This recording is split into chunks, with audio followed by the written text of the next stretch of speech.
National parks are designed to feel stable, trails are marked, maps are printed, signs explain what to expect. For most visitors, the experience unfolds without interruption. People arrive, walk familiar paths, and leave again within hours. The system appears complete. Yet within that system, there are absences that never resolve. Across decades, individuals have entered national parks and failed to return, leaving behind records that contain effort but not explanation. Searches were conducted, resources were deployed, files were created. Still, no clear account of what happened was produced. These cases were not dismissed. They were labelled, archived, and carried forward as unresolved. They exist quietly, alongside visitor statistics and maintenance logs, rarely discussed and rarely revisited. This documentary examines those disappearances as they appear in official records. It does not attempt to solve them. It documents what remains when explanation ends, and how the system records absence without answers. Where the record ends. In the early hours of the 24th of August 1938, a man named Niles Hansen vanished inside what is now Rocky Mountain National Park. He was 22 years old. He had been hiking with friends along the Lawn Lake Trail, a route already known at the time for its steep grade and thin air. According to witness statements preserved by the National Park Service, Hansen stepped ahead of the group near Timberline. He rounded a bend. He was never seen again. Search teams were dispatched within hours. Rangers on horseback combed the trail corridor. Civilian volunteers were brought in from Estes Park. Dogs were used, though their effectiveness at altitude was limited. The weather remained stable.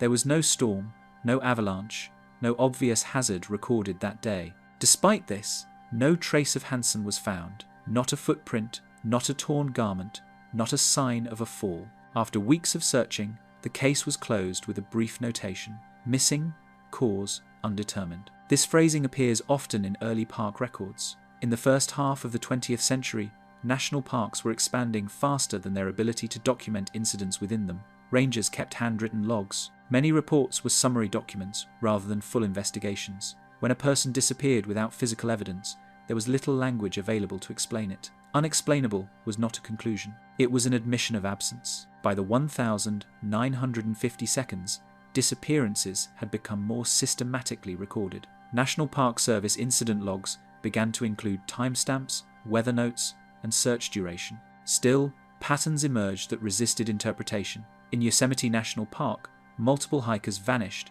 after being briefly separated from companions on established trails. In several cases, the distance between last sighting and disappearance was measured in seconds. One such case occurred on the 10th of July 1966. Douglas Scott, age 8, was hiking with his family near the Strawberry Lakes area. According to his parents, he was walking just behind them. When they turned back, he was gone. Search efforts became one of the largest in Yosemite history. Over 1,400 personnel participated, including rangers, military units, and civilian climbers. Helicopters flew grid patterns. Infrared equipment was deployed. The terrain was searched repeatedly. Douglas Scott was never located. In the final report, officials noted that no animal tracks were found. There were no drag marks, no blood, no clothing. The weather had been clear. The report ends without speculation. Throughout the 1,970 seconds, similar cases appeared across the park system. In Great Smoky Mountains National Park, disappearances occurred in dense forest, where visibility dropped to a few feet. Search teams reported disorientation even while standing still. Compasses behaved normally, radios functioned, yet search lines drifted without realizing it. Some areas were searched multiple times, with different results recorded each pass. In 1978, Dennis Martin, age 6, vanished during a family hike near Spence Field. The weather shifted rapidly after his disappearance, bringing heavy rain. Search dogs lost scent. Rangers documented that tracks stopped abruptly near a creek bank. No downstream evidence was found. Despite extensive coverage, Martin was never recovered. His case remains open. By the 1,980 seconds, park officials began avoiding the word unexplainable in public-facing documents. Instead, phrases like probable exposure or terrain-related loss were used, even when no supporting evidence existed. Internal memos obtained decades later show concern about public perception. Parks were promoted as safe and accessible. Unresolved disappearances complicated that image. In Mount Rainier National Park, climbers vanished on routes with clear weather windows and experienced guides. In some cases, equipment was found intact. ropes were still coiled, packs were zipped, no signs of a fall were visible from above or below. Official reports listed causes as presumed accident, though no accident could be described. One Ranger Journal entry from 1,983 notes: area searched, no findings. Silence remains. The sentence stands alone on the page. Advancements in search technology during the 1,990 seconds were expected to reduce unresolved cases. GPS mapping, satellite communication, and improved forensics changed how searches were conducted. Yet the number of disappearances labelled unresolved did not decline significantly. In some parks, it increased. In Joshua Tree National Park, visitors disappeared in open desert where sightlines extended for miles. In 1999, Raymond Ray Woodson, an experienced outdoorsman, went missing during a solo hike. His vehicle was found parked legally.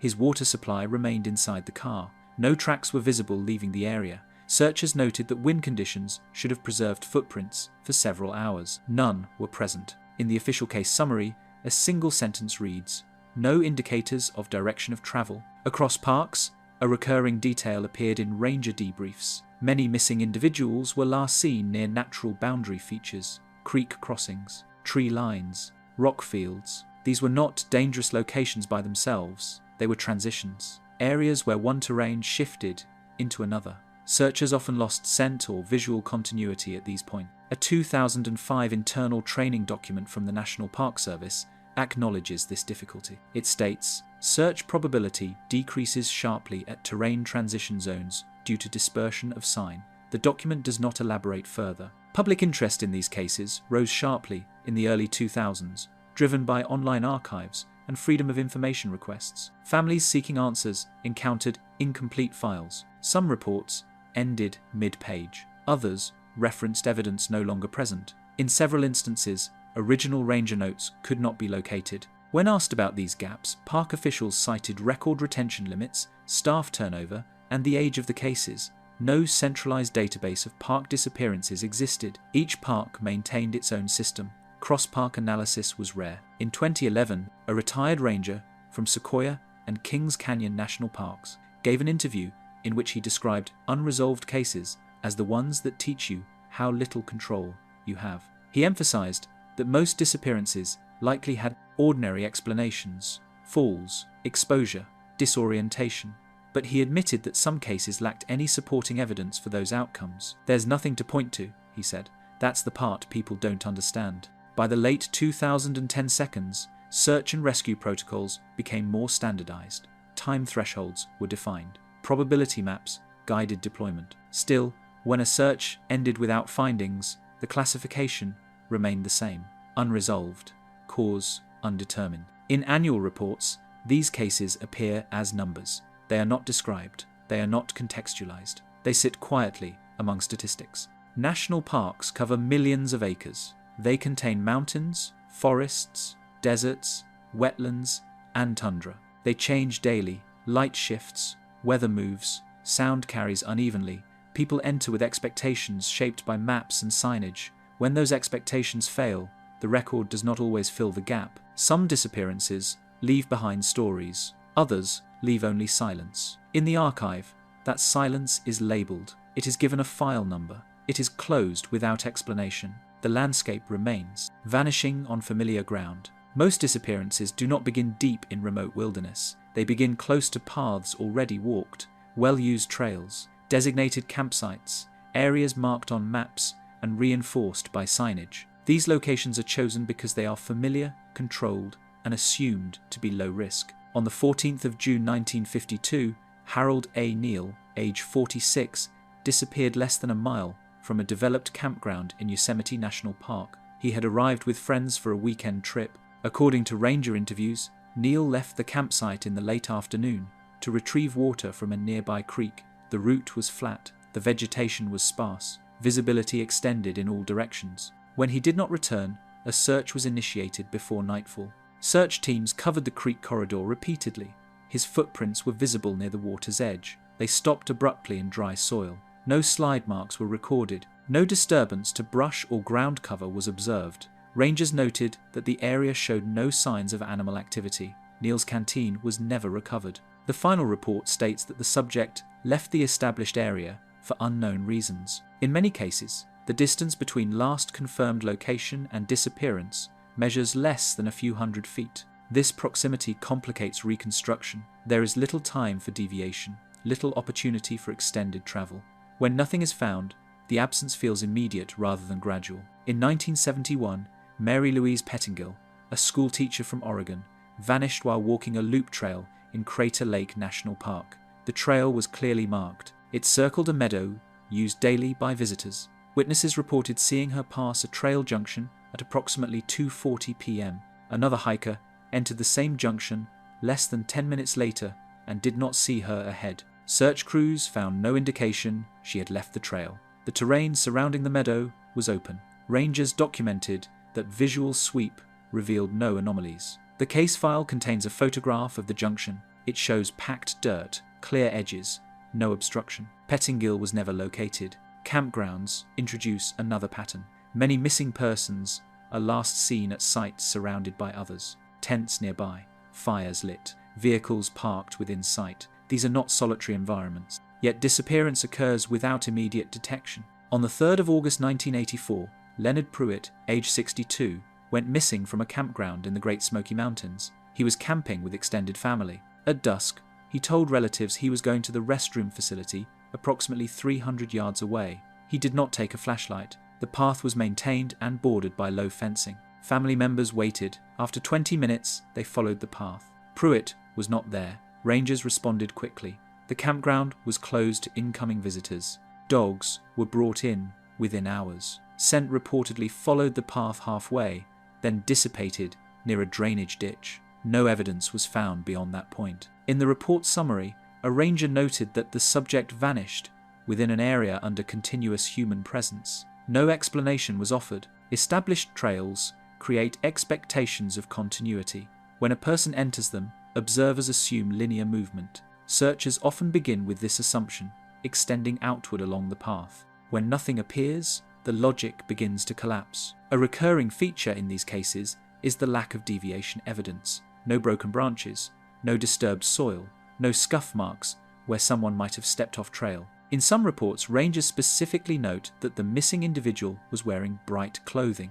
Visibility should have been high. In 1995, Thomas Welch, a college student, disappeared while jogging a paved trail near a visitor center at Mount Hood National Forest. The trail was used by runners, cyclists, and families. Welch was last seen by a park volunteer at 9:10 a.m. He was expected to return within 30 minutes. When he did not, staff assumed injury or fatigue. Searchers found nothing. No personal items, no witnesses beyond the initial sighting. The pavement showed no signs of a fall. Surveillance cameras at the visitor center did not capture his return. The area beyond the trail included steep terrain, but no descent paths were visible from the trail edge. The file ends with the note, "No indicators of direction." Children's cases amplify the uncertainty. When young children disappear from familiar ground, search assumptions narrow sharply. Time windows shrink, movement range is limited, yet outcomes remain unresolved. In 2009, Mitchell Weiser, age 5, went missing from a picnic area at Glacier National Park. His parents reported that he was playing near a table while they prepared food. Multiple families were present. At some point, Mitchell was no longer visible. A head count revealed he was missing. Search efforts began immediately. Rangers locked down access roads. Helicopters arrived within hours. The picnic area was combed repeatedly.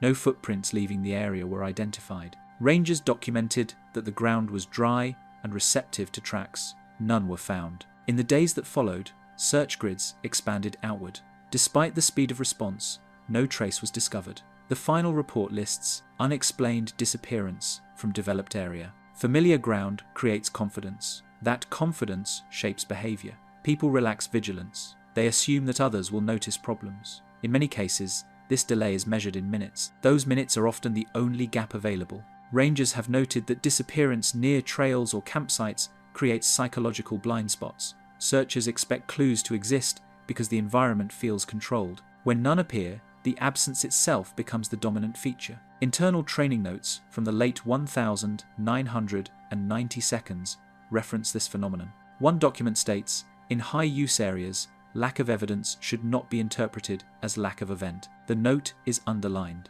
Yet interpretation remains difficult. Without physical markers, investigations rely on last sightings and assumptions about intent. Many missing individuals had no reason to leave the trail, no history of disorientation, no medical conditions noted in reports. In several cases, the missing person was known to be cautious, familiar with park rules, experienced in outdoor settings. These details are often included in reports, almost as counterweights to the disappearance itself. In 2016, Elaine Parkhurst, a retired nurse, vanished while walking a short interpretive trail in Acadia National Park. The trail featured informational signs and railings. It looped back to the parking area. Her husband waited near the trailhead. When she did not return after 40 minutes, he alerted staff. Rangers searched the loop repeatedly.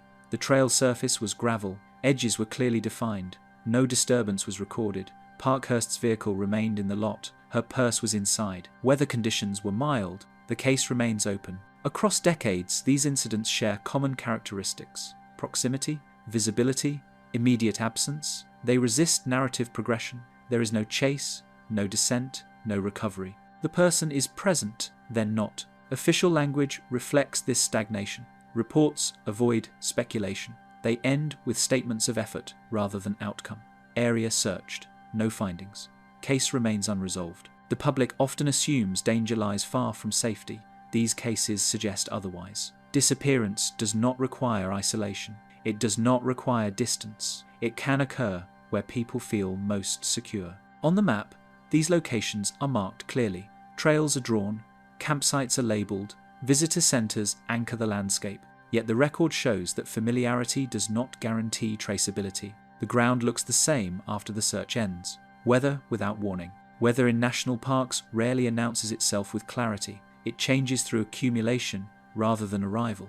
A temperature drop begins in shade. Wind shifts direction without sound. Moisture gathers before clouds are visible. These changes often occur within accepted forecast margins, meaning they are not perceived as threats until movement becomes difficult. Many disappearances, labelled unexplainable, coincide with weather that was not predicted to be dangerous. Official forecasts often describe conditions as stable: clear skies, mild temperatures, low wind. In incident reports, these descriptions appear repeatedly, sometimes followed by phrases such as "conditions deteriorated unexpectedly." On the 1st of September 1947, Charles Merritt, aged 39, vanished in Shenandoah National Park during a solo hike along Skyline Drive. According to park records, the morning was clear. Visibility exceeded 10 miles. Merritt was last seen near a pull-off shortly before noon. By early afternoon, fog began to form in low areas. Rangers noted that the fog was localized and uneven,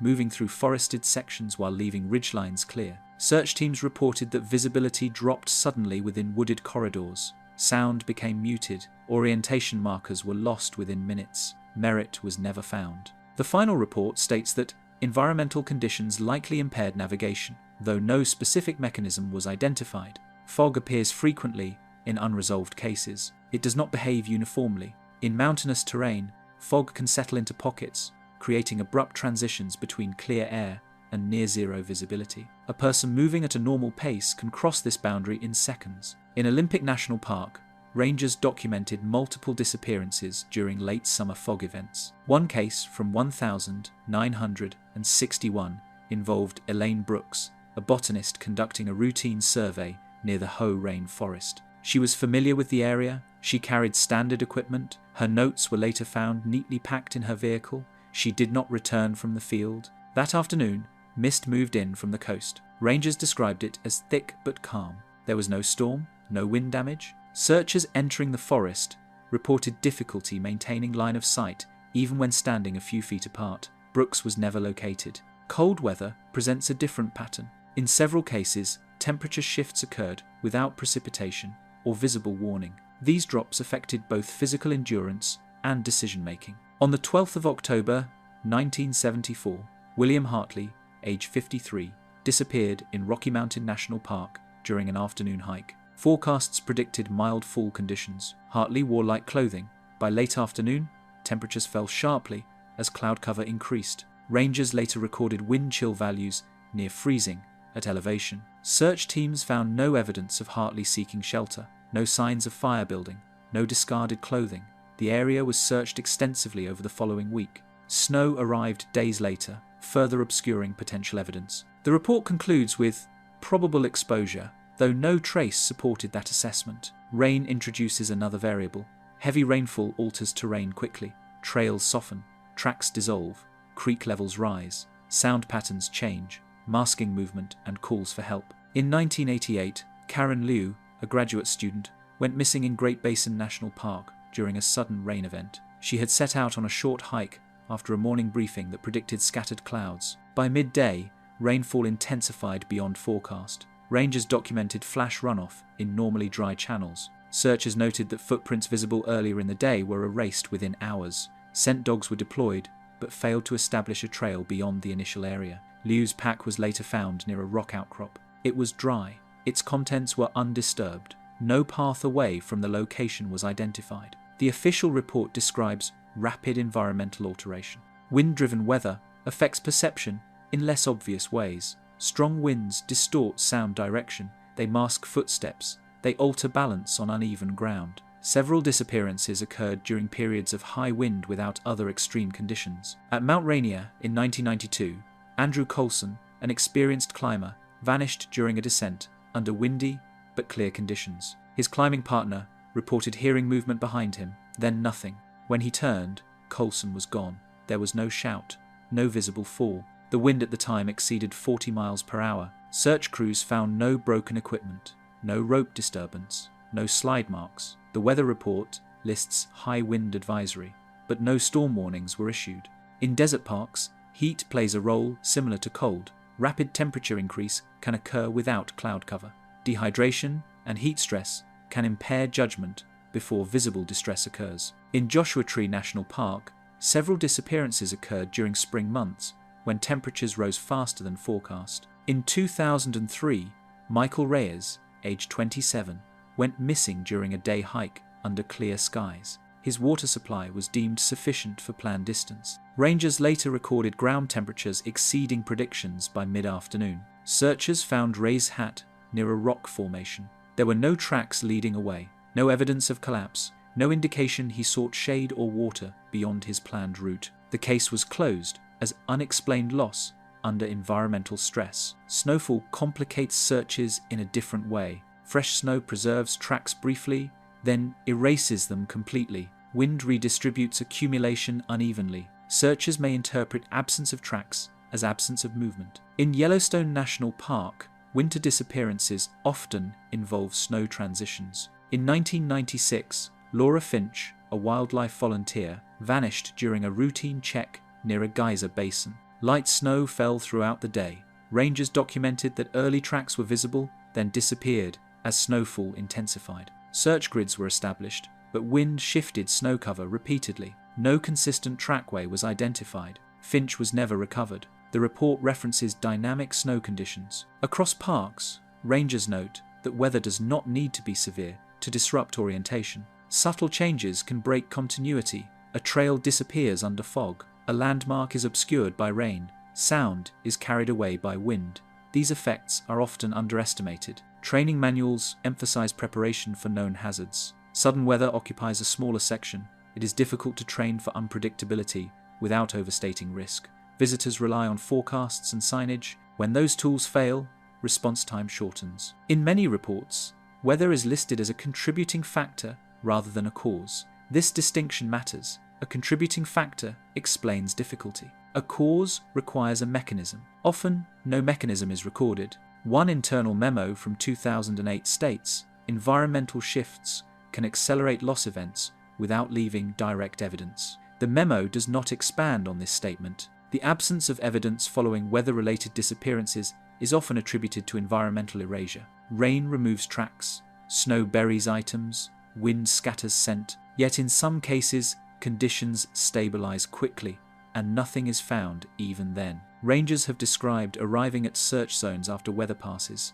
expecting clarity to return. Instead, the landscape appears unchanged. No signs emerge. The window closes quietly. Weather leaves no intent. It does not explain direction. It does not account for final location. It alters the environment, then moves on. In unresolved cases, weather is often the last dynamic element recorded. After that, the file contains only search actions, grid coverage, hours logged, personnel counts. The missing person remains absent. The weather has already passed. Found without explanation. In some cases, the disappearance does not remain permanent. The missing person is eventually located. What remains unresolved is how they arrived at the place where they were found, and why that location failed to appear during earlier searches. These cases are documented differently. Search timelines are compared against discovery times. Terrain maps are reviewed. Ranger notes are reread line by line. Often, the outcome complicates the record, rather than resolving it. On the 11th of August 1958, Stephen Kubacki, aged 23, vanished while skiing near Lake Michigan, outside the boundaries of a national park, but later cited in park disappearance studies due to similarities in recovery patterns. His skis were found upright in the snow. There were no tracks leading away. Despite extensive searching, he was not located. 15 months later, Kubacki reappeared in Pittsfield, Massachusetts, over 700 miles away. He reported no memory of the missing time. His clothing was inconsistent with long-term exposure. Medical evaluations found no injuries that explained prolonged survival outdoors. Though not a park case, his recovery is frequently referenced in ranger training discussions because it illustrates a central problem.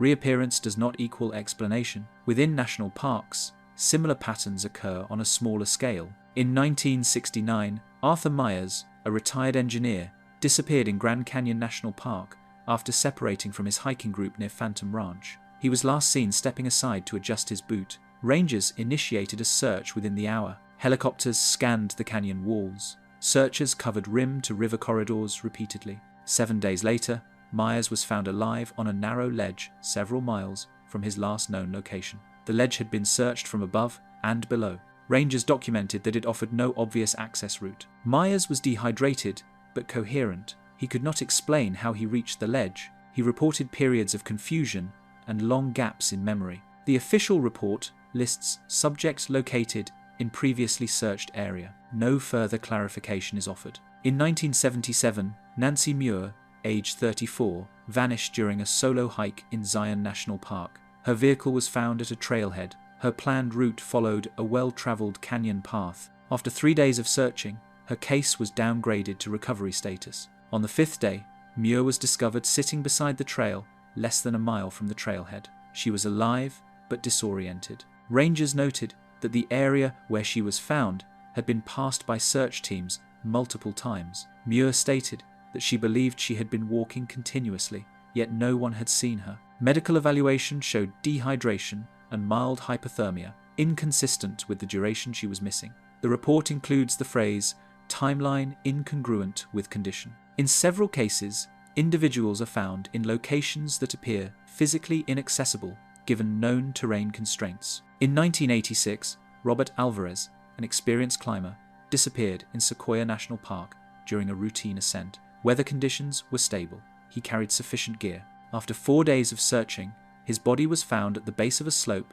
that searchers had previously traversed. Rangers noted that no rockfall had occurred. There were no slide marks. Alvarez's injuries did not match a fall from the height above. The report concludes that the cause of death was exposure, but the location remained unexplained. Found cases challenge the assumption that search coverage is comprehensive. Search areas are logged carefully. Grid systems are designed to overlap. When a person appears inside those grids after clearance, the integrity of the system is questioned. In 1994, Lydia Harmon, age 68, disappeared from a trail near a visitor center in Bryce Canyon National Park. She was wearing bright clothing. Searchers documented complete coverage of the area within a 2-mile radius. 10 days later, her remains were found less than 300 yards from the trail. The location was flat, open, and visible from multiple angles. Rangers noted no scavenger activity that could explain relocation. The site showed no disturbance. The report includes a margin note, previously searched. Children are also found in ways that resist explanation. In 2004, Evan McClelland, age 4, disappeared from a family campsite in Olympic National Park. Search teams began within minutes. The area was densely forested but heavily trafficked. After 2 nights, Evan was found alive on a ridge over 2 miles away. He was barefoot, he showed no signs of exposure. He told responders he had followed a sound. No further detail was recorded. Rangers documented that the ridge had been searched by air and ground. No explanation was offered for how the child traversed the distance without injury. In found cases, condition often does not align with expected exposure timelines. Individuals missing for days appear physically stable. Others missing for hours are found severely impaired. These inconsistencies appear frequently in internal reviews. In 2010, a National Park Service after-action report examined 15 cases where subjects were found in previously searched zones. The report does not speculate on cause. It identifies the issue as search result discrepancy. Recommendations focus on improved documentation rather than interpretation. Rangers interviewed for the report noted that terrain behaves differently under movement than under observation. A person can pass through areas without leaving obvious trace. Visibility changes with light angle. Vegetation conceals movement unpredictably. These explanations are presented as possibilities, not conclusions. Yet some cases remain difficult to place within these frameworks. In 2015, Daniel Kuntz, age 41, disappeared while trail running in Rocky Mountain National Park. His GPS watch recorded movement for 40 minutes, then stopped. Searchers followed the data to its final coordinate. Nothing was found. 3 days later, Kuntz was located alive near a stream over a mile away from the GPS endpoint. He had no memory of leaving the trail or crossing terrain between points. Medical examination showed dehydration but no injury. Rangers noted that the stream corridor had been searched earlier. The report includes the sentence, "Subject location inconsistent with tracking data." Found cases generate public relief, but internally they raise unresolved questions. How a person arrives at a location matters as much as where they end up. When that pathway cannot be reconstructed, the case remains partially open even if the subject is recovered. In fatal recoveries, this ambiguity persists. In 2018, Helen Frost, age 59, disappeared in Great Smoky Mountains National Park during a short hike. Her body was found 3 weeks later in a ravine that had been searched during initial operations. Rangers documented that leaf cover may have concealed remains earlier, though weather records showed minimal change during the period. The cause of death was listed as exposure. The path taken was not identified. Found cases disrupt linear narratives: disappearance, search, recovery. Instead, the sequence fractures. The recovery point does not align with the search timeline. The physical condition does not match expectations. The subject cannot explain movement. As a result, many of these files remain marked with qualifiers: found with anomalies, location inconsistent, condition unexpected. These notes appear in margins, not summaries. Public-facing reports often omit these details. They list outcomes without context. Internally, the questions remain. Rangers are trained to accept uncertainty. One training slide reads, "Recovery does not equal resolution." This phrase appears without explanation. In national parks, being found does not always close the record. It sometimes deepens it. The location where a person is discovered becomes part of the mystery. It exists on the map, fixed and visible. The path to that point remains unrecorded. Silence after the search. When a search ends without recovery, the language of the record changes. The urgency drains from the pages. Timestamps become wider apart. Descriptions shorten. The final entries focus on effort rather than outcome. Miles covered, personnel assigned, hours logged. After that, there is nothing more to add. In national parks, search operations are among the most structured activities undertaken. They follow defined protocols. Probability maps are drawn. Terrain is segmented. Teams move in coordinated lines. Each area is marked as cleared. When these systems produce no result, the absence becomes the final data point. On the 22nd of September 1949, George White, age 51, vanished while hiking near Tuolumne Meadows in Yosemite National Park. He was an experienced outdoorsman. He carried supplies appropriate for the day. Rangers initiated a search within hours of his reported absence. Over the following 10 days, more than 200 personnel participated. Horses, dogs, aircraft, and ground teams were deployed. The search log records steady progress. Sector A cleared. Drainage checked. No sign. On the 11th day, operations were scaled back. On the 15th day, the search was officially suspended. The final entry reads, "Subject not located. efforts exhausted. No further notes were added. Suspended searches follow a similar pattern across parks. The decision is rarely sudden. It arrives through diminishing probability. As time passes, the likelihood of survival decreases. Resources are redirected. Rangers are reassigned. The case transitions from active to archival. In 1962, Margaret Ellison, age 38, disappeared in Olympic National Park during a multi-day backpacking trip. Her campsite was found intact. Food supplies remained sealed. There were no signs of struggle or departure. Weather conditions were mild throughout the search period. Teams covered established trails and off-trail zones. Riverbanks were checked repeatedly. Canine units failed to pick up a consistent scent. After 3 weeks, the search was reduced. After 6 weeks, it ended. The report concludes with a paragraph summarizing actions taken. There is no speculation.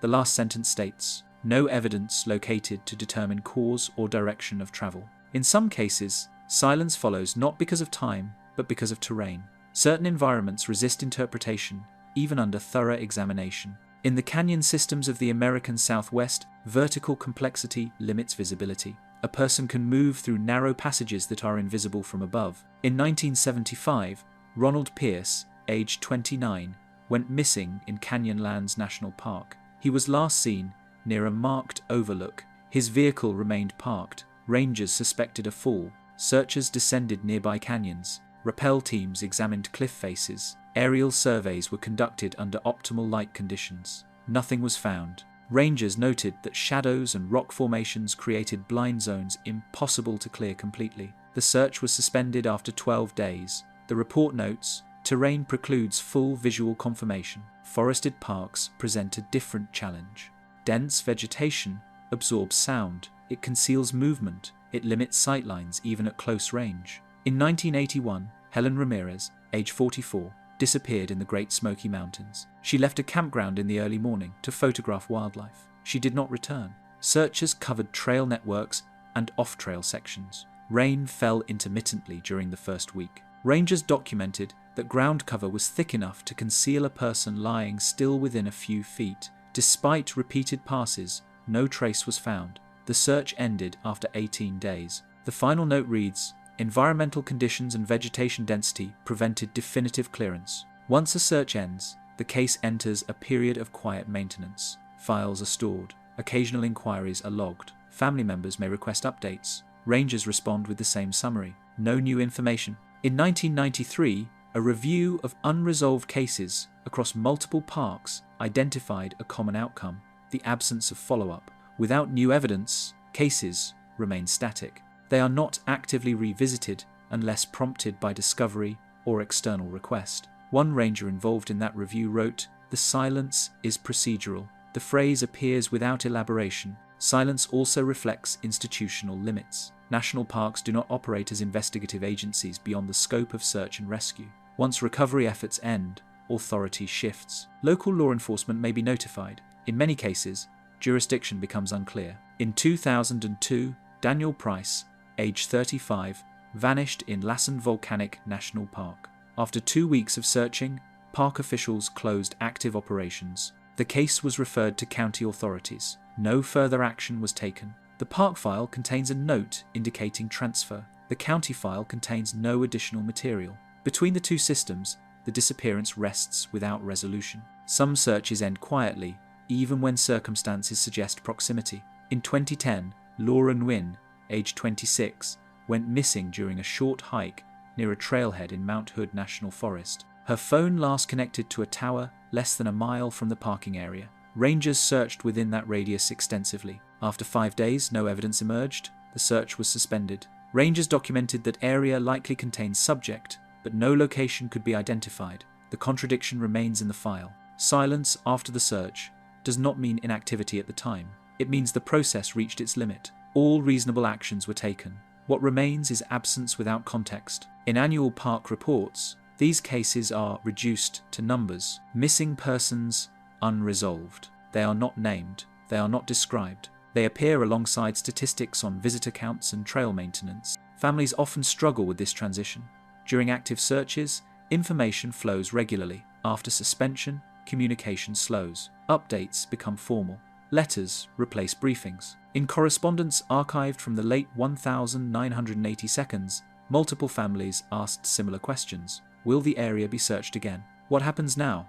Responses follow a template. If new information becomes available, appropriate action will be taken. New information rarely appears. In rare cases, silence is broken by incidental discovery. A hiker stumbles upon remains years later. Construction reveals buried evidence. These discoveries reopen files briefly, then close them again with limited resolution. In 2014, remains believed to belong to Thomas Keane, missing since 1998 inches Zion National Park, were found during trail maintenance. Identification was partial. Cause of death could not be determined. The discovery did not explain how Keane reached the location, which had been searched previously. The reopened file contains a single new entry. Remains recovered. Case closed. For most unresolved disappearances, no such discovery occurs. The landscape changes slowly. Trails erode. Vegetation grows. Markers shift. The original search grid becomes obsolete. Silence becomes permanent. Internally, rangers acknowledge that some cases will never be resolved. This acceptance is pragmatic rather than philosophical. Resources are finite. Evidence degrades. Time passes. One internal briefing document states, "Not all searches end with answers." The sentence appears under a section titled Operational Reality. Silence after the search is not dramatic. It does not arrive with ceremony. It settles gradually as attention moves elsewhere. The case remains in storage. The name remains in the system. The place where the person was last seen continues to receive visitors. People walk the same trail. They camp in the same clearing. There is no marker. The record contains only effort and absence, patterns that resist explanation. When unresolved cases are reviewed together, investigators look for structure, not causes, but repetition. Repeated conditions suggest pressure points. Repeated outcomes suggest limits. Across decades of national park disappearances, certain similarities appear often enough to be noted, yet not often enough to define. Age distribution is one of the first elements examined. The missing are not concentrated in a single group. Children disappear, adults vanish. Elderly visitors are lost. This distribution complicates behavioral modeling. Lost child cases typically follow predictable movement patterns. Adult disorientation often correlates with terrain or fatigue. Elderly cases are frequently linked to medical events. In unresolved files, these expectations fail. In a 1998 internal review covering 5 Western parks, analysts noted that unresolved cases reflected broad demographic, spread inconsistent with single cause explanation. The phrase appears once and is not expanded upon. Activity type offers another lens. Many disappearances occur during routine movement, short hikes, day trips, brief departures from campsites. These are not extreme undertakings. The missing often plan to return within hours. Supplies were appropriate for the intended activity. There is rarely evidence of risk-taking. In contrast, multi-day backcountry expeditions with complex routes are less represented among unresolved cases. When those parties encounter trouble, evidence is more often recovered. Campsites are found. Gear is located. Routes can be reconstructed. The disappearance leaves traces. Routine movement leaves little margin. When something interrupts it, the interruption may be brief but decisive. Clothing choice appears frequently in reports. Bright colours, neutral tones, weather-appropriate layers. Rangers often note that the missing individual should have been visible under normal conditions. In some cases, clothing descriptions are repeated across witness statements. Visibility is emphasized, then contradicted by outcome. Environmental context is another recurring factor. Many unresolved disappearances occur near transition zones, where forest meets meadow, where trail meets rock, where dry ground meets water. These boundaries are not inherently dangerous, but they complicate interpretation. Tracks change, vegetation shifts, sound behaves differently. In a 2004 training memo, search coordinators are warned that transition zones degrade sign continuity. The memo advises extended coverage of these areas. Even so, outcomes remain unchanged. Time of day also shows mild clustering. Late morning and early afternoon appear frequently as last known times. This window coincides with peak visitor activity. It also corresponds with subtle environmental shifts. Light angle changes, temperature rises, winds increase. These factors rarely register as hazards. Nighttime disappearances are less common in unresolved cases. When someone goes missing after dark, searchers often recover evidence quickly. Light limitations create urgency. Boundaries tighten. Outcomes, while often tragic, are clearer. Weather conditions in unresolved cases are often described as mild or improving. Clear mornings, stable forecasts, conditions that encourage confidence. Severe storms appear less frequently at disappearance onset, though they may occur afterward. This sequencing matters. When weather worsens after disappearance, it erases evidence. When it is severe at onset, behavior changes. People seek shelter, they cluster. Evidence concentrates. In mild conditions, movement is fluid. Direction is less constrained. Evidence disperses. Search difficulty is another pattern. Unresolved cases often occur in areas that are neither extremely remote nor fully developed. These middle zones receive less intensive monitoring. They are accessible but expansive. Visitors spread out naturally. Oversight thins without disappearing entirely. In 2012, a National Park Service assessment described these areas as perceptually safe, operationally complex. The phrase appears in a section discussing resource allocation. Witness presence is inconsistent. Many missing individuals are last seen by companions or nearby visitors. Others are not observed at all, despite high traffic. In several cases, multiple people pass through the same area within minutes of disappearance without noticing anything unusual. This absence of anomaly is noted repeatedly. No shouts, no visible distress, no unusual sounds. The environment appears normal before and after. Personal history rarely provides explanation. Case files often include brief background notes, no mental health issues, no substance use, no conflict reported. These inclusions suggest investigators looked for internal triggers and found none. Maps and navigation tools are another area of focus. Some missing individuals carried maps or GPS devices. Others relied on signage. In a few cases, navigation tools were found unused or left behind. In others, tracking data ends abruptly without indicating error or deviation. The termination of data streams appears in several modern cases. GPS devices stop recording. Phones lose signal. Watches record movement, then cease. These endpoints rarely align with recovery locations or search findings. Search response time does not consistently predict outcome. Some unresolved cases involved immediate response, others experience delay. Both categories appear in similar proportions. Speed alone does not resolve absence. Search scale also varies. Large operations sometimes fail. Smaller ones occasionally succeed. The correlation between resources deployed and resolution is weaker than expected. In a 2016 after-action summary, one coordinator wrote, "Effort does not guarantee clarity. The statement was not contested. Geographic clustering is limited. While some parks have higher case counts due to size and visitation, unresolved disappearances occur across regions. Mountain parks, forest parks, desert parks. No single environment dominates. Seasonality shows mild trends. Late spring through early fall account for more cases, largely due to visitor volume.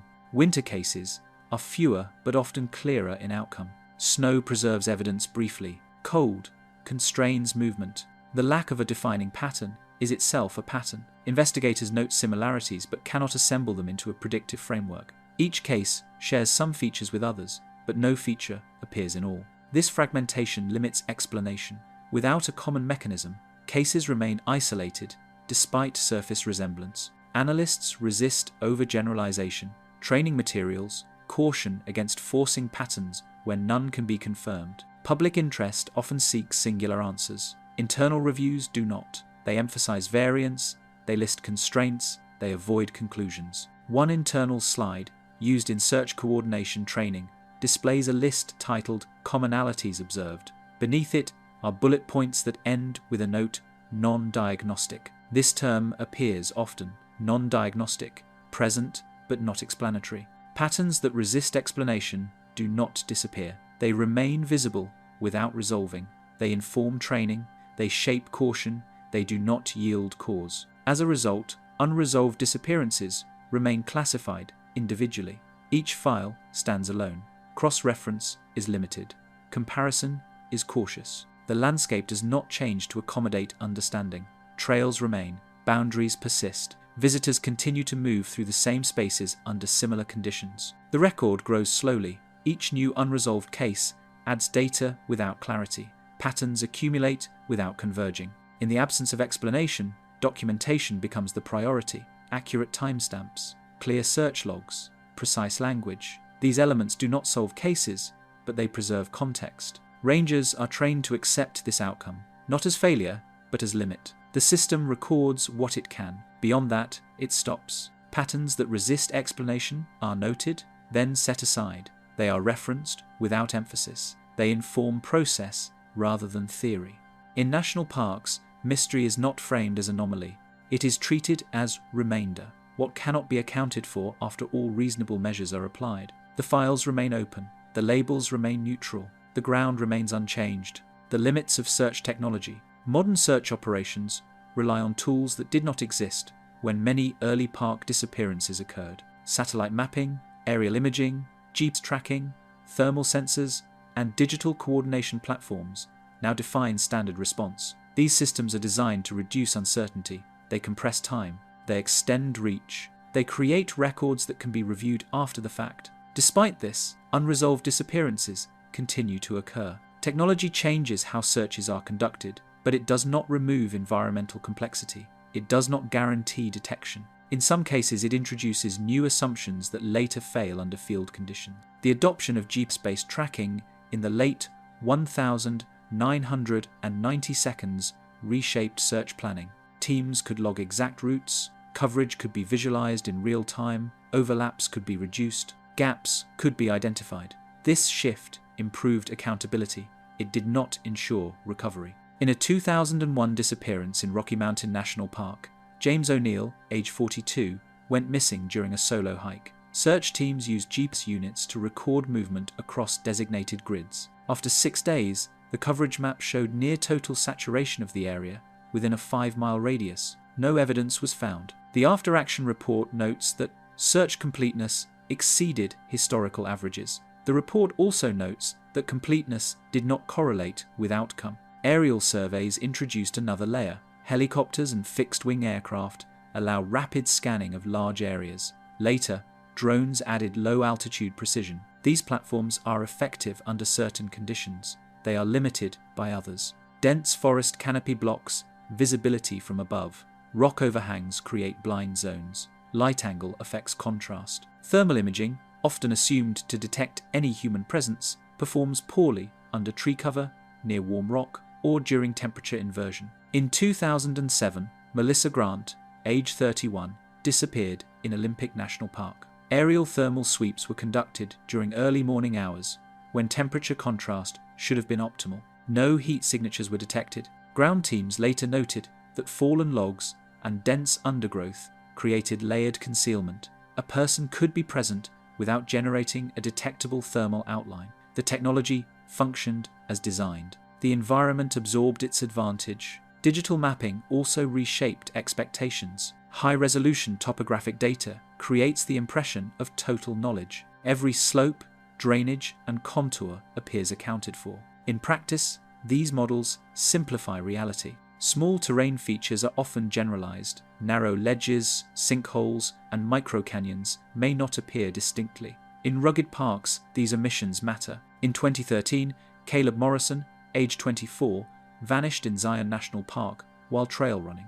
Search planners used digital elevation models to identify likely travel corridors and hazards. Teams focused on steep drop-offs and canyon mouths. Morrison was never found. A later review suggested that several narrow side channels, too small to appear prominently in mapping data, may have allowed movement without detection. The review does not state this as a conclusion. It lists it as a possibility. Communication technology also has limits. Radios improve coordination, but depend on line of sight and terrain. Signal loss is common in canyons and dense forest. Satellite phones extend range, but are not universally carried by visitors. Mobile phone data is often incomplete. Signal pings indicate proximity to towers, not precise location.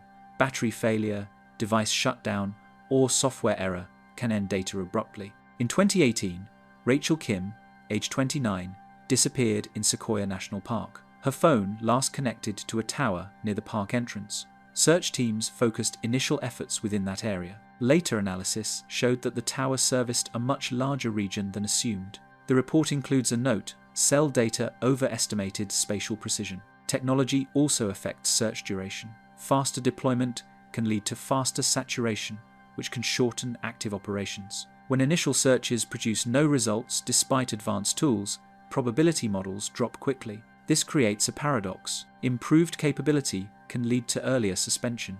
Confidence in coverage reduces tolerance for extended uncertainty. In a 2015 internal review, search coordinators discussed this issue directly. One comment reads, "High-tech clearance accelerates decision thresholds." The implication is not elaborated. Tracking devices worn by visitors introduce another variable. GPS watches, fitness trackers, and personal locator beacons can provide movement data. They also fail. Devices may stop recording due to battery depletion, software error, or user interaction.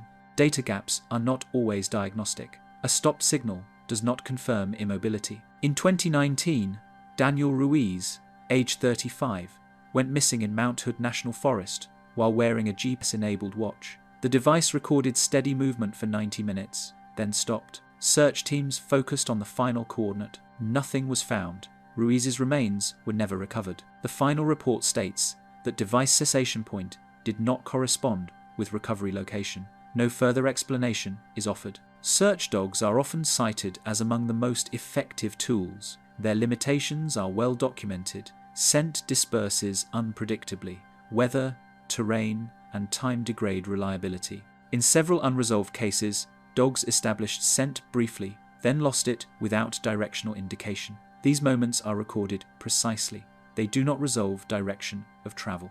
Technology does not replace judgment, it augments it. When judgment has no evidence to act upon, tools amplify uncertainty rather than reduce it. One ranger, interviewed in a 2020 training seminar, stated, "We know more, faster. That doesn't mean we know enough." The comment was included in seminar notes without attribution. Another limitation is data interpretation. Tools produce outputs that require context. Heat signatures must be distinguished from animals. Movement tracks must be filtered for error. Maps must be reconciled with field reality. Misinterpretation can narrow focus incorrectly. Once narrowed, search momentum builds. Areas outside the focus receive less attention. In several after-action reviews, coordinators noted that early assumptions shaped later deployment. When assumptions were wrong, the system reinforced them efficiently. Technology does not create bias, but it can formalize it. The integration of multiple tools is intended to reduce this risk. Cross-validation between aerial, ground, and digital data is standard practice. Even so, contradictions appear. In 2021, a National Park Service technical bulletin acknowledged this directly. It stated, "Convergent tools may still converge on absence." The sentence appears under a section titled Operational Limitations. Unresolved disappearances persist not because tools are ineffective, but because environments are complex and evidence is fragile. Technology increases resolution. It does not guarantee signal. The final limitation is expectation. As tools improve, public and institutional belief in solvability increases. When cases remain unresolved, the gap between expectation and outcome widens. Internally, this gap is managed through language. Reports emphasize process, coverage, compliance with protocol. These elements demonstrate due diligence without claiming resolution. Technology becomes part of the record, not the answer. In many unresolved files, the most detailed sections describe tool deployment, flight hours logged, data points collected, coordinates recorded. These details fill pages where outcomes do not. The absence remains unchanged. The landscape does not yield to sensors. It absorbs them. Forest canopy filters light. Rock absorbs heat. Snow erases tracks. Wind scatters scent. Technology measures what persists. Disappearances often do not. As a result, search tools define boundaries, not conclusions. They establish where the person was not found. They rarely establish where the person went. The file closes with confidence in effort, not clarity of outcome. The role of human perception. Every disappearance begins with observation. Someone is seen. Someone is expected. Someone is noticed missing. Between those points, perception shapes the record long before any formal search begins. What witnesses believe they saw, what they assumed was normal, and what they did not register at all become the first constraints on understanding. In national parks, perception is shaped by environment. Large spaces reduce urgency. Natural sound masks movement. Distance alters judgment. Visitors often assume continuity. that a person walking ahead remains ahead, that someone stepping aside will rejoin the group moments later. Many unresolved cases begin with this assumption. On the 19th of June 1963, Walter Green, age 58, disappeared while hiking with friends in Grand Teton National Park. According to statements, Green slowed slightly while adjusting his pack. The group continued forward, assuming he would catch up. When they reached the next junction, he was not there. No one recalled hearing him call out. No one recalled seeing him leave the trail. The gap between last sighting and recognition of absence was less than 10 minutes. That gap defined the entire search window. Witness perception often compresses time inaccurately. Interviews conducted days later reflect this distortion. Minutes become seconds, distances shrink or expand. Directional certainty increases with retelling, even when the original observation was brief. Search coordinators are trained to account for this. Statements are logged separately. Overlap is compared. In unresolved cases, overlap is often minimal. In 1974, Elaine Morrison, aged 32, vanished in Mount Rainier National Park during a group hike. 3 companions provided last-seen descriptions. Each placed Morrison in a slightly different location. Each estimated the time differently. None of the descriptions conflicted outright. Together, they created a zone too broad to narrow effectively. The search expanded accordingly. No evidence was found. Attention gaps also play a role. In busy environments, the presence of others creates diffusion of responsibility. People assume someone else is watching. In campsites and picnic areas, this effect is pronounced. In 1988, Samuel Ortiz, age 6, disappeared from a picnic area in Sequoia National Park. Multiple families were present. Each reported seeing him earlier. No one recalled seeing him leave. No one recalled anything unusual.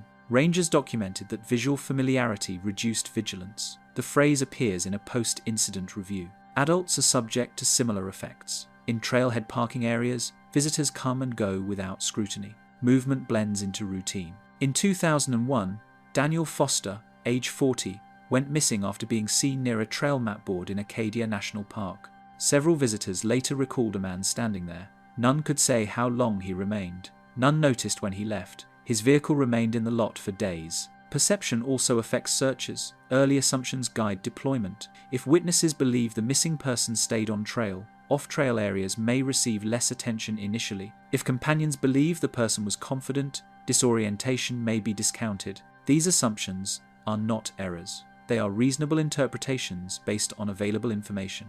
In unresolved cases, reasonable interpretations are often insufficient. In a 1997 search in Great Basin National Park, rangers initially focused on established routes based on witness confidence in the subject's navigation skills. Off-route areas were searched later. No evidence emerged in either zone. Light conditions influence perception subtly.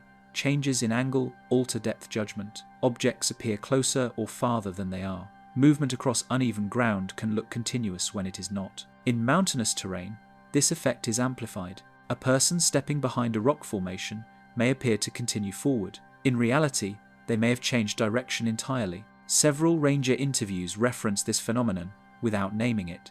One note from 2009 states, subject likely believed visible longer than actual. Sound perception also misleads. Wind carries voices unevenly. Water masks calls. Wildlife noise blends with human movement. Witnesses often report hearing nothing unusual, but silence does not indicate absence of distress. In forested parks, visual occlusion occurs at close range. Trees block sightlines. Understory vegetation hides movement. A person can be nearby without being seen. In 2012, Karen Holt, age 54, disappeared during a group walk in Shenandoah National Park. Her companions reported that she was right behind them. The trail curved gently. Vegetation was dense. When they stopped, she was gone. Searchers found no sign she had left the trail. Rangers noted that line-of-sight interruption likely occurred earlier than perceived. Perception also affects how long absence goes unnoticed. In familiar environments, delay increases. People expect return. They wait longer before acting. This delay reduces search effectiveness, even when response is later swift. In several unresolved cases, the delay between last sighting and report exceeds an hour despite close proximity. This window is rarely emphasized publicly, but it appears consistently in internal timelines. Searchers themselves experience perceptual limits. Fatigue reduces attention.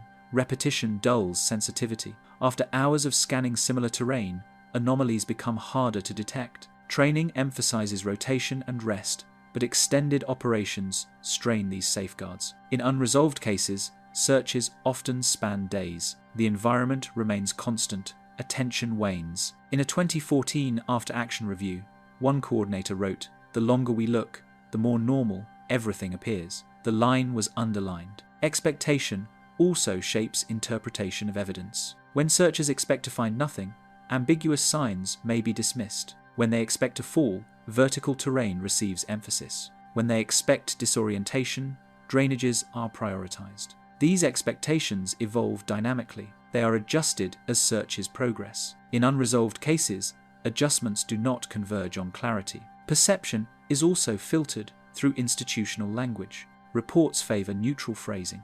Uncertainty is expressed cautiously. Ambiguity is preserved rather than resolved. Witnesses sometimes revise memories after learning outcomes. Interviews conducted later reflect this drift. Confidence increases, details sharpen, original uncertainty fades. Search coordinators account for this by weighting early statements more heavily. In unresolved cases, early statements are often the least precise. The role of perception is not to explain disappearance, but to frame it. What is noticed defines what is searched. What is assumed defines what is delayed. In national parks, scale magnifies these effects. Distances are larger. Reference points are fewer.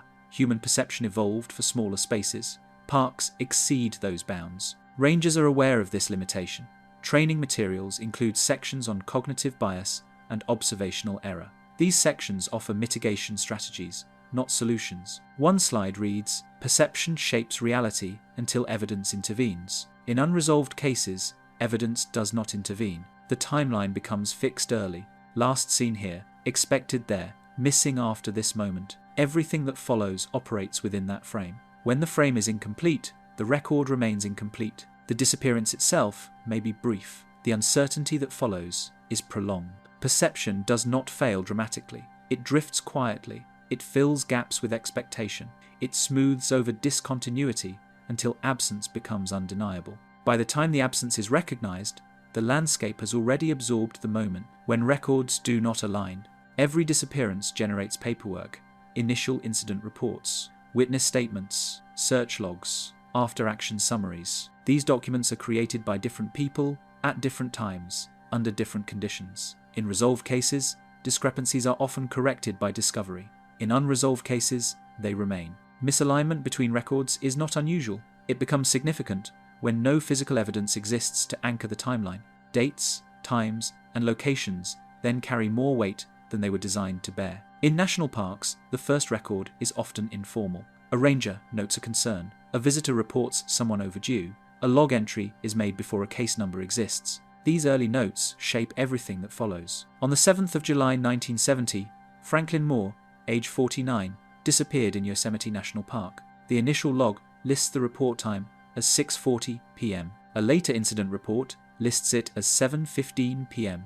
Witness statements reference both times. The difference appears small. It expands the potential movement window by 35 minutes. Search grids were drawn using the later time. No evidence was found. The file contains both timestamps. Neither is corrected. Witness statements often conflict subtly. People describe the same moment differently without realizing it. Directional language varies. Ahead can mean 20 feet or 200.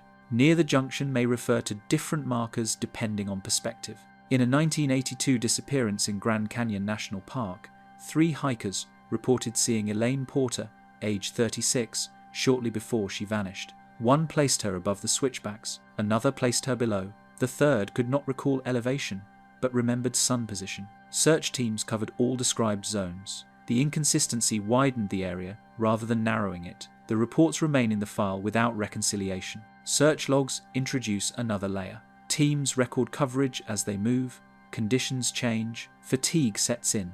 Logs are written after action, not during. Precision varies. In 1991, during a search in Olympic National Park, grid clearance was marked complete for a drainage area. A later review found that one subsector had been skipped due to impassable terrain. The omission was noted in a margin comment, not reflected in the summary. The case remained unresolved. The clearance map and narrative do not fully match. After-action reports attempt to consolidate information. They are written days or weeks later. Memory fades. Emphasis shifts toward process evaluation rather than factual reconstruction. In several unresolved cases, after-action summaries simplify timelines that were complex in real time. Decision points are condensed. Uncertainty is smoothed. A 2006 review of missing person files across multiple parks noted that summative reports favor coherence over ambiguity. The phrase appears without criticism. Records also differ in purpose. Incident reports aim to document facts. Search logs track movement. Administrative summaries justify decisions. These goals are not identical. Alignment is not guaranteed. In 1998, Mark Ellison, age 57, disappeared in Shenandoah National Park. The incident report notes he was last seen walking north. A search log references probable southbound travel based on trail slope. The after-action report lists direction as unknown. All three documents coexist in the file. Digital systems have reduced some inconsistencies, but introduced others. Automated timestamps depend on device settings. GPS logs depend on signal quality. Data gaps appear without explanation. In 2014, Alicia Romero, age 28, went missing in Zion National Park. Her phone recorded movement until 11:22 a.m. A park camera logged her entering the trail at 11:19 a.m. Witnesses reported seeing her at 11:30 a.m. farther along the route. No record clarifies which time is incorrect. Search planners use the phone data as primary. No evidence was found. Older cases face additional challenges. Paper records degrade. Handwriting is unclear. Pages are missing. Some files were transferred between offices multiple times. In a 1955 disappearance at Mount Rainier National Park, the original incident report references a map that no longer exists in the file. Later notes refer to marked area without description. The search area cannot be reconstructed fully. The case remains unresolved. Jurisdictional overlap creates further misalignment. Park rangers, county sheriffs, state agencies, and federal units may all produce records. Coordination varies. Terminology differs. Case numbers do not always match. In 2000, Brian Keller, age 33, disappeared near a park boundary in Great Smoky Mountains National Park. Park files list the disappearance as occurring inside park limits. County records list it as outside. Each agency searched different areas. No recovery occurred. The discrepancy was never resolved. Even when records align structurally, interpretation diverges. One report may frame an absence as probable accident, another frames it as unknown. These classifications affect how long searches continue and how cases are communicated. Internal reviews show that reclassification is rare once a label is applied. The initial framing persists. In several unresolved cases, later reviewers noted that early assumptions were embedded into documentation. Language such as likely fell or probably disoriented appears without supporting evidence. These phrases guide subsequent summaries. When records do not align, uncertainty multiplies. Each document adds information without resolving contradiction. Analysts must choose which elements to prioritize. Most often, they do not choose. They preserve all versions. Families requesting files encounter these inconsistencies directly. Timelines conflict. Locations shift. Confidence erodes. Park officials respond by emphasizing effort rather than precision. Searches were conducted. Protocols followed. Records kept. The misalignment is acknowledged quietly. It is rarely corrected unless new evidence emerges. In training contexts, these cases are used as cautionary examples, not of failure, but of complexity. Documentation is framed as a living system rather than a fixed truth. One training note states, "The record reflects perspective, not event." The note is attributed to no one. As time passes, alignment becomes less likely. Witnesses move away, staff retire, institutional memory fades. The file remains static. When remains are eventually found, records are revisited. In some cases, locations contradict earlier documentation. In others, they align imperfectly. The contradiction is noted, then closed. In unresolved cases, this opportunity never arrives. The absence of alignment does not imply error. It reflects human process operating under uncertainty. Multiple observers, multiple tools, multiple interpretations. The result is a layered record, each layer accurate within its own context, none definitive. When records do not align, the disappearance remains suspended between versions. No single account prevails. The file closes with contradictions intact. The long-term unresolved. Some disappearances do not end with suspension of a search. They do not fade into background statistics immediately. Instead, they remain active in a quiet, administrative sense, carried forward year after year as unresolved entries. These are the cases that outlast personnel, policy shifts, and even the physical records that first documented them. In national parks, long-term unresolved cases occupy a specific category. They are not cold cases in the criminal sense. They are not under active investigation. They exist as open files maintained for reference, audit, and historical continuity. Their persistence is procedural rather than dynamic. In Yosemite National Park, several disappearance files date back more than 70 years. These folders are thin. Many contain only original incident reports, brief search summaries, and correspondence with families. Updates are rare. In some cases, the most recent entry is decades old. One such case involves Harold Thurman, age 31, who vanished in 1944 during a routine patrol assignment while working as a seasonal laborer. Thurman was familiar with the terrain. He carried standard gear. His absence was noted when he failed to report back by evening. Search efforts lasted 12 days. No evidence was recovered. The file was marked unresolved and transferred to long-term storage. A note dated 1961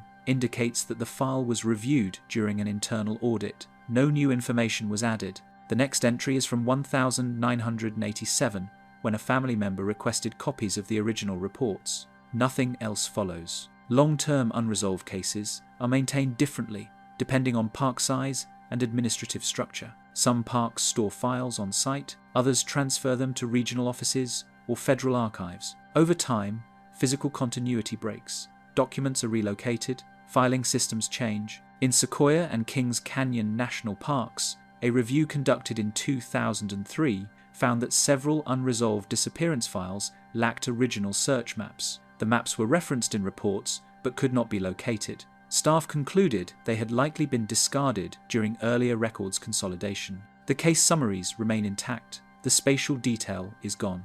Personnel turnover contributes to this erosion. Rangers retire. Coordinators move on.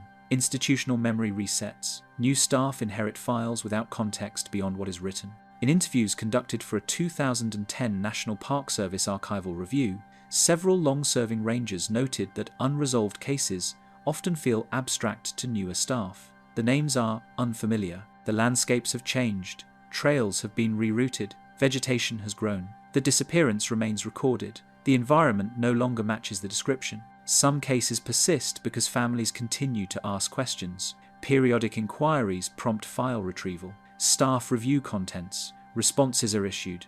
The file is returned to storage. In Great Smoky Mountains National Park, a case from 1968 involving Ruth Calder, age 45, was revisited multiple times due to family correspondence. Each review produced the same outcome. No new evidence, no change in status. The responses follow a consistent pattern. Acknowledge inquiry, summarize original search efforts, state that no additional information has emerged, express willingness to review any new leads. No leads arrive.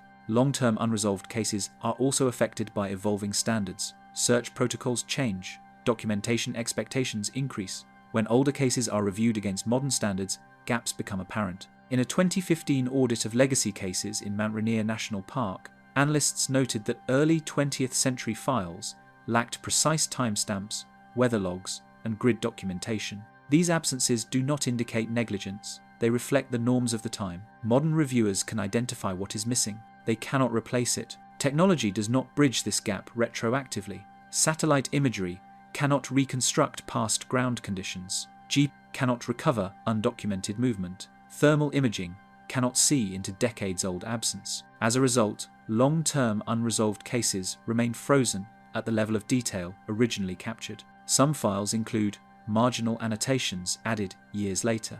These notes reflect changing interpretation rather than new evidence. In a 1972 disappearance file from Grand Canyon National Park, a handwritten note added in 1999 reads, possible alternate route not considered at time. No route is specified. No search followed. The note stands alone. Long-term unresolved cases are rarely reopened unless triggered by discovery. Human remains found during unrelated activity. Personal items recovered by chance. These events are uncommon, but they do occur. When they do, the file is reactivated briefly. New documentation is added. The case may shift from missing to deceased. In some instances, even this does not provide clarity. In 2012, remains believed to belong to Edward Mills, missing since 1,983 inches Zion National Park, were discovered during erosion control work. Identification was partial. The cause of death could not be determined. The location had been searched during the original operation. The case status changed. The questions did not. Most long-term unresolved cases do not receive this closure. They remain classified as missing indefinitely. There is no automatic expiration. Administratively, these files are maintained for legal and ethical reasons. They may be referenced in audits. They may be requested through public records processes. They must remain accessible.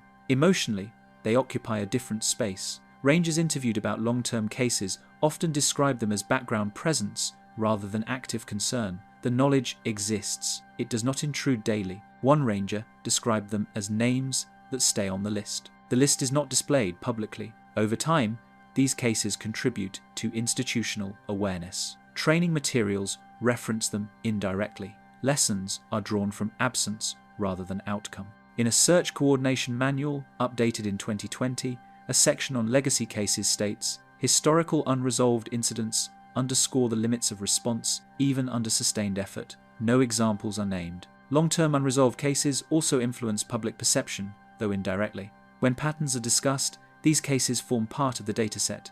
They are counted, they are cited. They are rarely described in detail. Their persistence resists narrative closure. They do not resolve into cautionary tales or confirmed hazards. They remain undefined. As decades pass, the context surrounding these cases fades. Weather records are archived elsewhere, witnesses pass away, landscapes change subtly. What remains is the file. The file is static. It contains a moment frozen in administrative language. It records that a person entered a park. It records that they did not leave as expected. It records that effort was applied. It does not record what happened next. In some parks, unresolved cases are reviewed periodically as part of historical preservation. Archivists ensure that documents are preserved. Digital copies are made, metadata is added. These actions preserve form, not content. The disappearance itself remains unaltered. Long-term unresolved cases demonstrate that time does not clarify absence by default. It only distances it. The lack of resolution becomes normalized. The case becomes part of institutional history rather than operational reality. The park continues to operate. Visitors arrive, trails are maintained, interpretive signs are updated. The disappearance exists alongside these activities without intersecting them. No marker indicates the location. No public notice explains the file. The unresolved remains unresolved, not because of neglect, but because there is nothing more to record. What never enters the record. Every disappearance produces a file. What that file contains depends not only on what happened, but on what was noticed, reported, and preserved. Many details never reach that stage. They exist briefly, then vanish without documentation. Over time, these omissions shape the limits of understanding as much as the recorded facts. In national parks, records favor what can be verified, times that can be confirmed, locations that can be mapped, actions that can be logged. Anything uncertain is treated cautiously. If it cannot be corroborated, it is often excluded. This exclusion is procedural, not dismissive. It reflects the need for clarity, yet it also removes context that may never be recoverable. Visitors often observe minor irregularities without reporting them. A voice heard at an odd distance. Footsteps where no one is visible. Movement at the edge of vision. These moments feel insignificant in isolation. They are filtered out by assumption. In post-search interviews, rangers frequently encounter statements that begin with hesitation. I thought I heard something, but it was probably nothing. These qualifiers reduce the likelihood that the observation is recorded formally. In a 1999 internal review conducted across several Western parks, analysts noted that uncertain sensory observations are rarely preserved unless reinforced by subsequent discovery. The phrase appears in a section titled Data Attrition. Unreported observations also include timing anomalies. Visitors may misjudge how long someone was out of sight. A delay that feels brief may span several minutes. These perceptions often go unrecorded because they are not recognized as significant at the time. When absence is discovered, the focus shifts quickly to action. Search initiation takes priority. Reflection on subtle earlier details is delayed. By the time interviews occur, those details have faded. Park staff also filter information. Rangers are trained to distinguish between actionable intelligence and background noise. In active searches, this distinction is essential. Resources must be directed efficiently. Not every impression can guide deployment. As a result, many impressions are set aside. They are not written down. They do not become part of the file. Environmental details are similarly filtered. Changes in sound, sudden stillness, shifts in wildlife behavior. These phenomena are noticed but difficult to quantify. Without a clear link to disappearance, they are excluded. In several ranger interviews archived in the early 2000s, staff mentioned that wildlife activity sometimes changed during searches. Birds quieted, animals moved differently. These observations were described verbally, not logged. There is no section in standard reports for such details. Emotional responses are also excluded.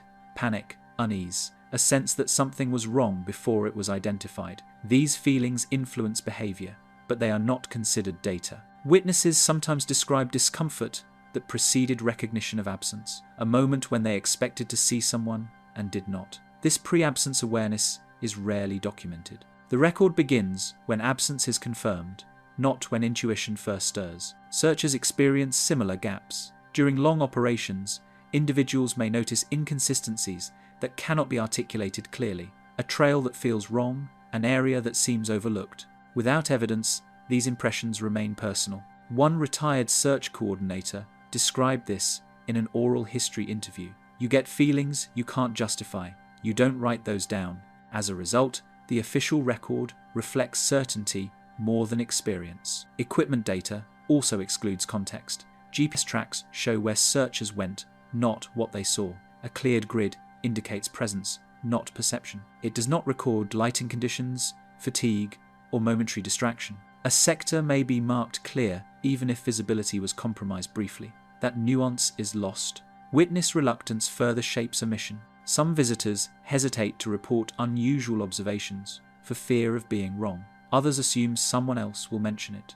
This diffusion mirrors the perception gaps that precede disappearance. In one unresolved case from the early 2010 seconds, a hiker later told rangers he had seen a person moving off-trail shortly before a disappearance. He did not report it at the time because he assumed it was normal. By the time he mentioned it, the detail could not be integrated reliably. It was noted in a supplemental memo, not in the main report. Administrative thresholds also exclude information. Reports are designed to meet legal and operational standards. Speculation is avoided. Ambiguity is minimized. If a detail cannot support action or withstand scrutiny, it may be omitted. This process protects accuracy. It also narrows the narrative. Historical cases are particularly affected. Older reports were shorter, language was sparse. Many impressions that might be documented today were never considered record-worthy. In files from the 1,940 seconds and 1,950 seconds, entire days of search activity are summarized in a single sentence. The lived experience of those searches is absent. Over time, these omissions accumulate. Each case leaves behind a partial account. When cases are later compared, patterns may be distorted by what was never captured. Analysts reviewing unresolved disappearances work with what remains. They do not know how much was lost before documentation began. Some information is excluded intentionally, sensitive details, personal histories deemed irrelevant, conversations considered private. These decisions are ethical and necessary, yet they further narrow the record. In several cases, family members later reported details that were not included in original files. Habits, health nuances, emotional states. These additions come years later, often too late to influence search logic. They are appended as correspondence, not integrated into the core timeline.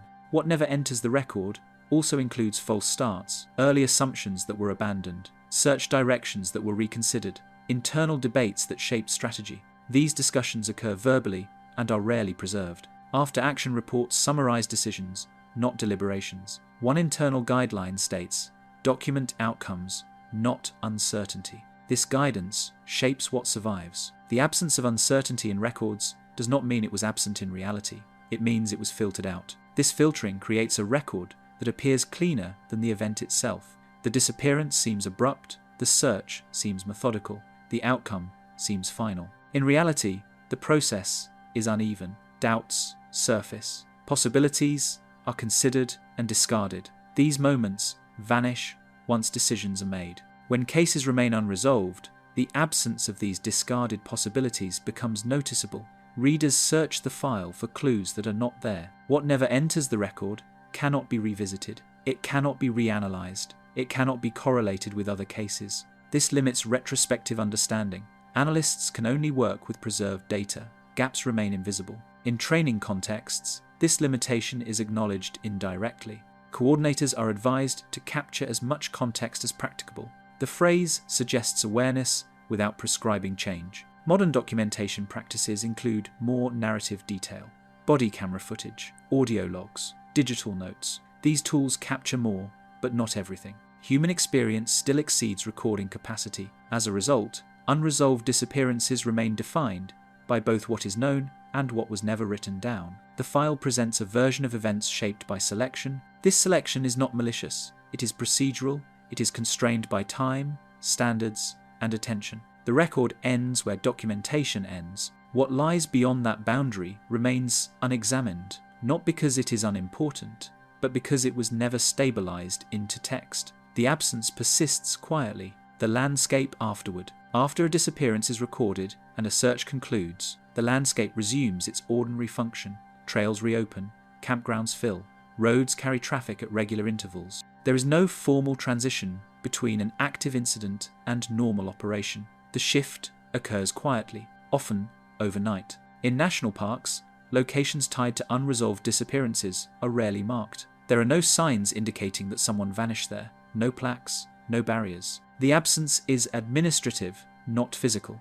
Visitors move through the same spaces without awareness of what occurred before. In Yosemite National Park, several unresolved cases occurred along trails that now receive thousands of hikers each season. Trail maintenance records show no deviation following disappearances. Switchbacks are repaired, bridges are reinforced, vegetation is trimmed. The ground where someone was last seen is treated no differently than any other section. Rangers tasked with post-search duties note that there is no protocol for long-term alteration of space. Once an operation ends, the area is returned to public use unless a clear hazard exists. Disappearance alone does not qualify as a hazard. In Great Smoky Mountains National Park, a campsite associated with an unresolved disappearance in the 1980 seconds remains in rotation. It is reserved regularly. Fire rings are maintained. Bear cables are inspected. The site appears in guidebooks without annotation. From an operational standpoint, this continuity is intentional. Parks are managed as living systems, not memorials. Interruptions are minimized. Events that cannot be resolved are not emphasized spatially. The landscape itself does not preserve absence in ways humans can easily read. Footprints fade, disturbed vegetation recovers, soil settles. Within days or weeks, physical signs disappear entirely. In forests and meadows, regrowth is rapid. In deserts, wind smooths surfaces. In alpine zones, snow erases everything. By the time a case becomes long-term unresolved, the environment has already absorbed the moment. In Rocky Mountain National Park, rangers reviewing legacy cases note that some trails have been rerouted since disappearances occurred. Erosion control altered grades. New overlooks were added. Original last-seen locations may no longer exist in their documented form. Maps change. Coordinates remain approximate. The physical reference dissolves. Even when locations remain unchanged, perception shifts. A meadow that once anchored a case becomes just another meadow. A creek crossing returns to being a scenic feature. Without markers, memory does not attach. Park staff are aware of this transformation.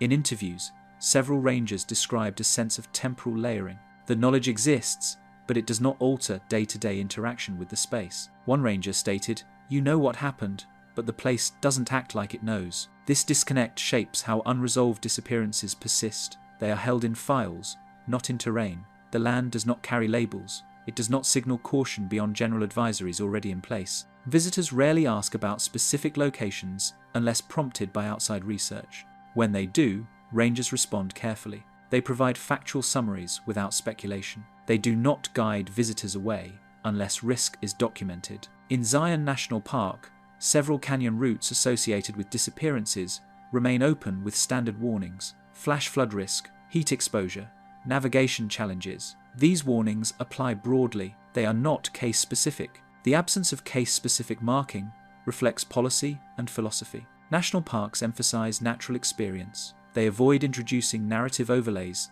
that could distort perception of safety or risk. From a management perspective, unresolved disappearance is not a recurring condition of the space. It is an event without confirmed cause. Without cause, mitigation cannot be applied. As a result, the environment is left unchanged. Over time, this creates a separation between record and place. The file accumulates age. The terrain accumulates use. The two do not interact. In Mount Rainier National Park, archival staff noted that some unresolved cases occurred in areas now heavily photographed. Social media images show smiling hikers standing near locations once central to active searches. The images do not conflict with the past. They exist alongside it without reference. This coexistence is typical. The landscape does not reflect unresolved status. It does not become quieter. It does not appear altered. Sound carries as before.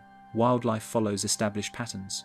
Weather behaves independently. Even memorial efforts are rare. Families sometimes request informal acknowledgement. In most cases, these requests are declined or redirected to general remembrance events rather than specific sites. The park remains neutral. In this neutrality, unresolved disappearances lose spatial presence. They remain conceptually tied to the park, but not materially embedded. This has implications for how such cases are remembered. Without markers, memory relies on documentation and storytelling rather than geography.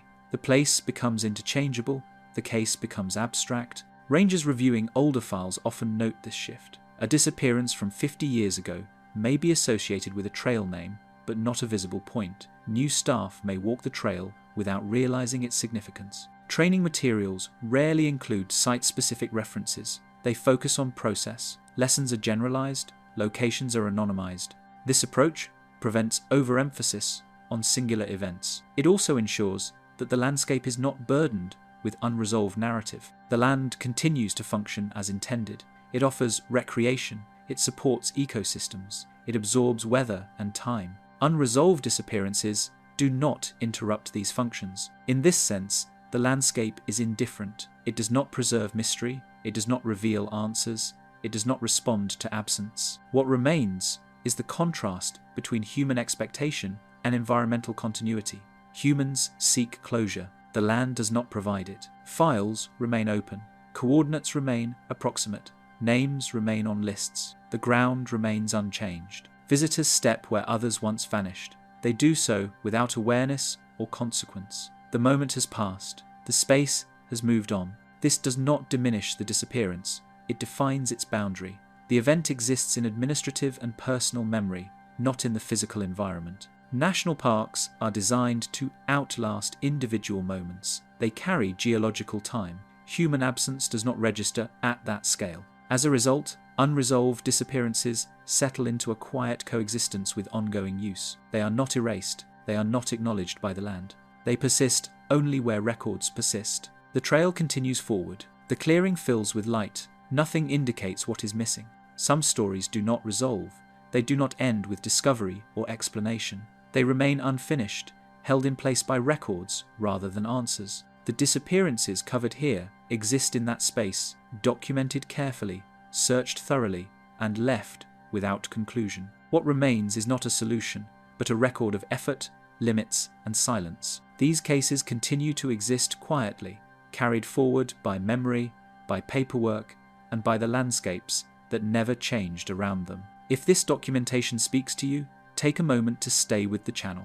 New episodes continue exploring overlooked histories, unresolved events, and the spaces where explanation stops. You're also welcome to share a location, a park, or a case that you think deserves attention. Each suggestion helps shape what comes next. Thank you for watching and for taking the time to sit with stories that remain unanswered.